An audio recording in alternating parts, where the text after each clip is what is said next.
Praise the Lord. I would like to share another topic this day that the Lord has spoken to me about. And this is what I heard.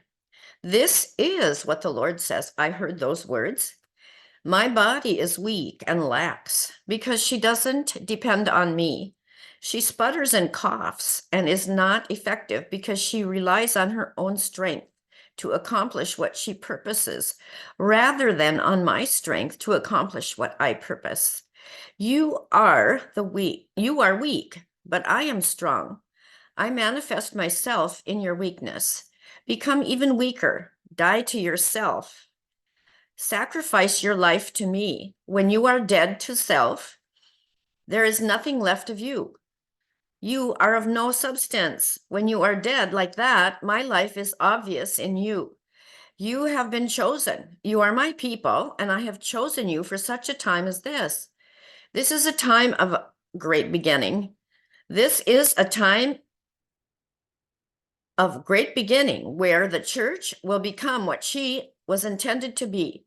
The promises in the word will begin to be manifest in my body throughout the land, throughout the lands. For my body is of many nations, of all nations. My body is of many nations, of all nations. I have come that all might have life and have life abundantly. Strip yourselves of your own garment and wear my raiment. My raiment is like the cloak or mantle that Elijah gave to Elisha. Elisha, who gave up his all for me in the hope of the promise of Elijah's cloak. I provide a mantle or an ephod for you to wear as you come into maturity.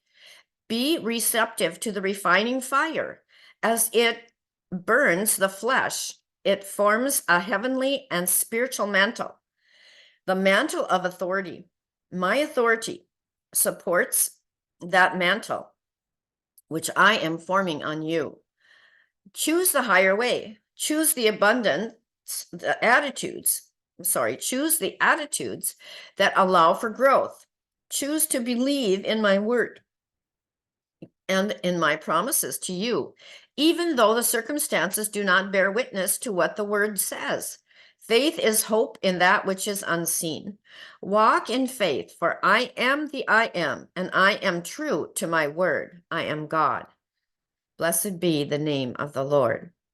May the Lord Jesus and his Father and the Holy Spirit bless you today. Amen.